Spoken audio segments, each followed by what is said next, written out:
Halo Jeng, apa kabar? Semoga semuanya baik-baik aja ya. Selain masak, biasanya kegiatan Jeng apa aja sih?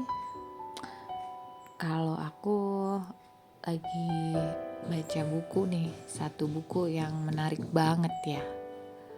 Judulnya Berani Tidak Disukai, yang ditulis oleh Ichiro Kishimi dan Fumitake Koga dari Jepang.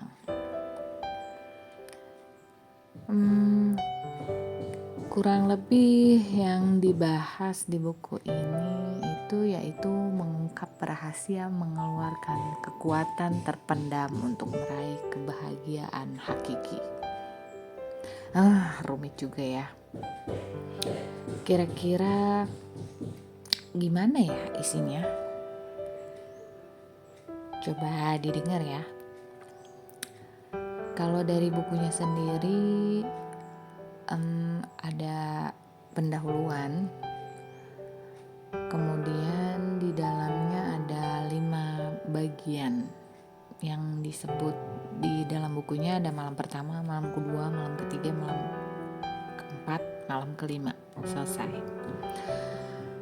Oke. Di prolog di bukunya ada tulisan begini. Di pinggiran kota berusia 1000 tahun, tinggal seorang filsuf yang mengajarkan bahwa dunia ini sederhana dan bahwa kebahagiaan dapat diraih dalam sekejap mata oleh manusia. Seorang pemuda yang tidak puas dengan hidupnya mengunjungi filsuf ini untuk mencari tahu inti masalahnya. Dia mendapati dunia ini sebagai gumpalan kontradiksi yang carut marut, dan di matanya yang gelisah, gagasan apapun tentang kebahagiaan adalah hal yang sangat tidak masuk akal. Menarik ya, Jeng? Lalu kita lanjut ke pendahuluannya. Jadi di pendahuluan ini ada perbincangan antara pemuda dan filsufnya.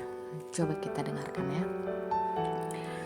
Sang pemuda berkata, "Aku ingin bertanya sekali lagi, apakah kau percaya bahwa dunia ini dalam segala cara adalah tempat yang sederhana?"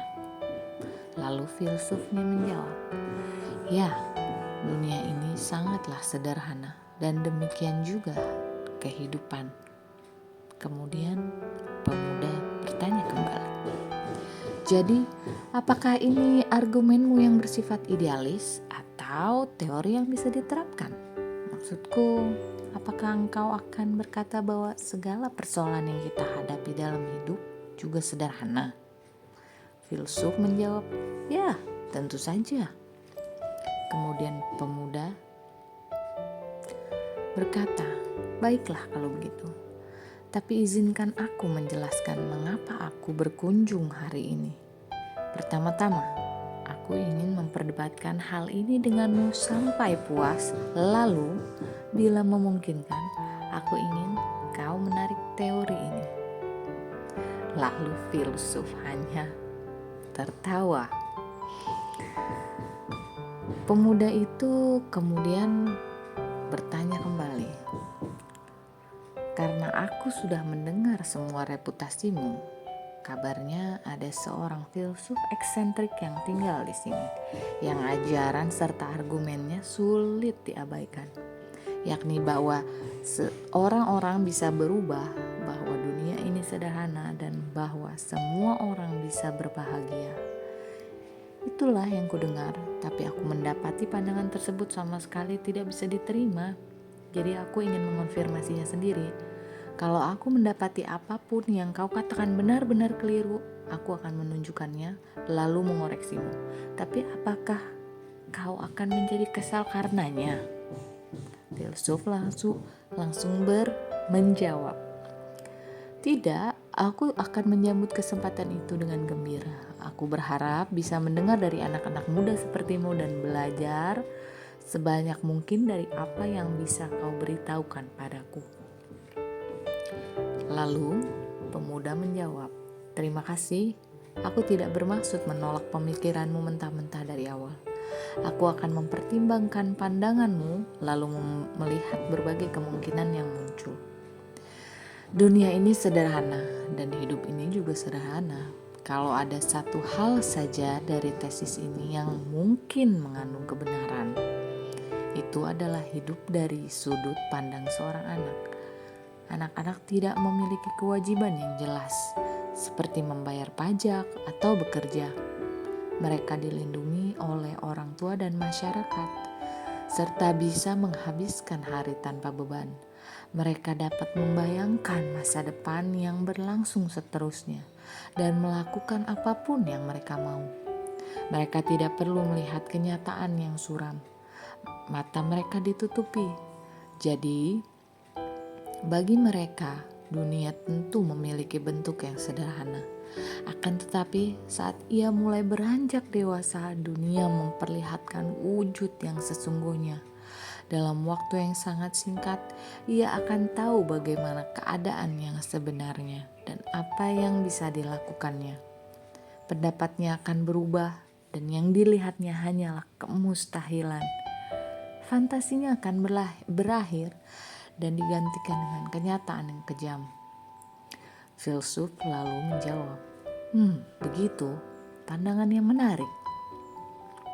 Pemuda kemudian bertanya kembali, bukan itu saja, setelah bertumbuh dewasa, anak itu akan terjerat dalam semua jenis hubungan yang rumit dengan orang-orang dan dibebani segala macam tanggung jawab.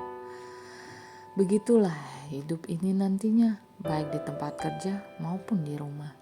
Dan dalam peran apapun yang dilakoninya dalam kehidupan sosial, tidak perlu dikatakan lagi bahwa ia akan menjadi sadar akan berbagai isu yang di masyarakat yang dulu tidak dapat dipahaminya saat masih kanak-kanak, termasuk diskriminasi perang dan ketidaksetaraan, dan ia tidak akan bisa mengabaikannya. Apakah aku salah? Tanya si pemuda, lalu filsuf menjawab, kedengarannya tidak masalah bagiku, teruskan.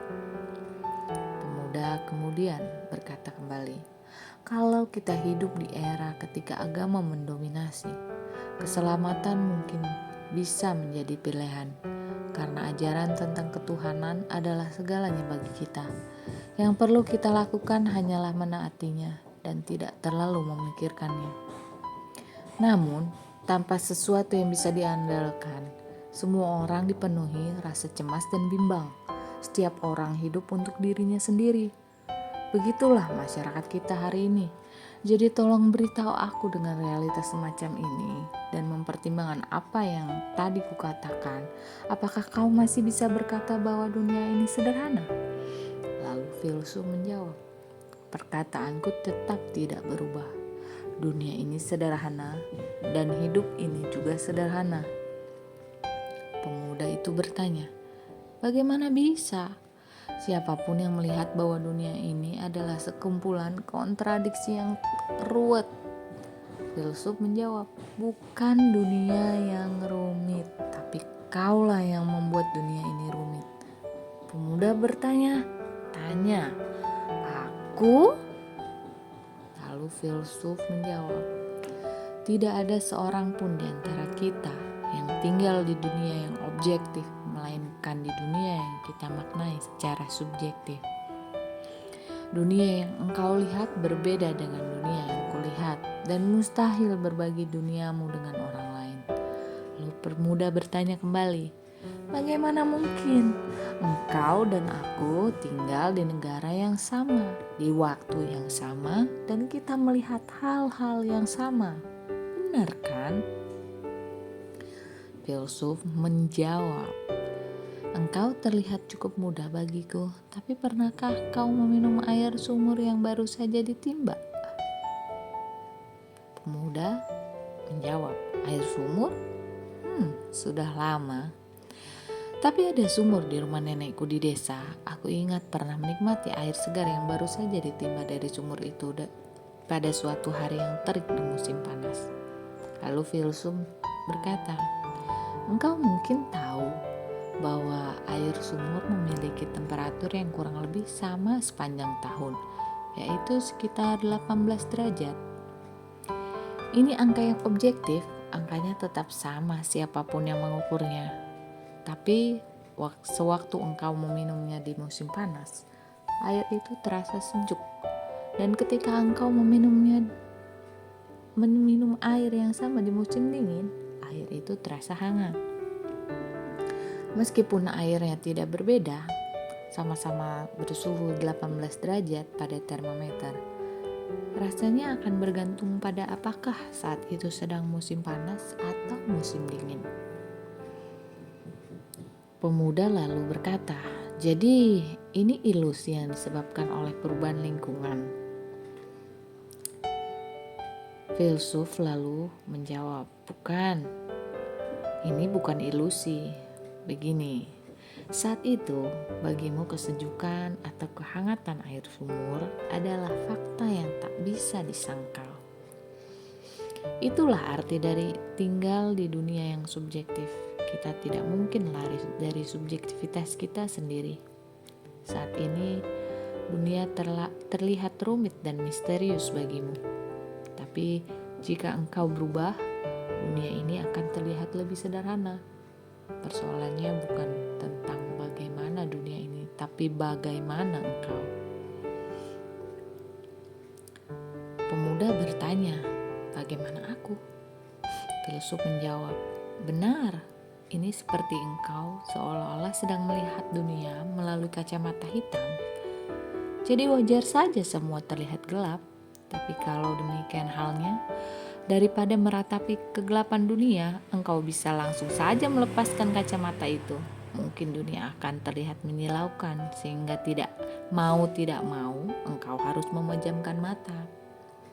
Barangkali engkau malah ingin mengenakan kacamata itu lagi. Tapi bisakah engkau melepaskannya dari awal? Bisakah engkau menatap langsung pada dunia ini? Apakah engkau memiliki keberanian untuk itu?" Pemuda lalu bertanya, "Keberanian?" Filsuf menjawab, "Ya, ini tentang keberanian." Pemuda menjawab, "Ya, baiklah. Ada banyak sekali bantahan yang ingin kusampaikan. Tapi aku merasa akan lebih baik bila kita membicarakannya nanti. Sebagai konfirmasi, engkau berkata manusia bisa berubah. Benar?" Lalu filsuf menjawab, "Tentu saja manusia bisa berubah. Manusia juga bisa menemukan kebahagiaan." Pemuda lalu bertanya, "Semuanya tanpa kecuali?" Filsuf menjawab, "Tanpa kecuali." Pemuda hanya tertawa. "Sekarang kau membual. Ini mulai terlihat menarik. Aku akan segera membantahnya." Lalu filsuf berkata dan sekaligus bertanya, "Aku tidak akan lari atau menyembunyikan apapun. Mari memperdebatkannya." Jadi posisimu adalah bahwa manusia tidak bisa berubah. Pemuda menjawab, "Benar, manusia tidak bisa berubah. Sebenarnya aku sendiri menderita karena hal serupa." Filsuf lalu berkata, "Dan di waktu yang sama engkau berharap bisa berubah." Pemuda berkata, "Tentu saja, kalau aku bisa berubah, kalau aku bisa memulai hidup dari awal, dengan gembira aku akan berlutut di hadapanmu. Tapi nanti bisa-bisa kaulah yang berlutut di hadapanku." Filsuf lalu menjawab, "Engkau mengingatkanku akan hari-hariku dulu saat masih menjadi murid. Ketika aku masih seorang pemuda berdarah panas yang mencari kebenaran, berjalan lesu kian kemari dan meminta pencerahan kepada filsuf." Pemuda berkata, "Ya, aku sedang mencari kebenaran tentang kehidupan." Filsuf lalu kembali berkata, "Aku tidak pernah merasa perlu mengambil murid dan tidak pernah melakukannya. Tapi sejak mempelajari filosofi Yunani lalu bersinggungan dengan filosofi lain, aku sudah lama menanti-nantikan kunjungan dari anak muda sepertimu." Lalu pemuda itu bertanya, "Filosofi lain? Apa itu?" Dan filsuf menjawab, "Ruang belajarku persis di sana. Silakan masuk. Ini akan menjadi malam yang panjang. Aku akan menjeduk kopi panas. Ya, begitulah pendahuluan dari buku ini. Kalau jeng semua suka dengan pendahuluannya, bisa kasih komen biar nanti aku lanjut ke bab yang berikutnya. Di malam pertama yaitu menyangkal keberadaan trauma. Kalau jeng semua ngerasa ini menarik, tolong kasih like ya. Jangan lupa subscribe, karena subscribe itu gratis. Terima kasih semua.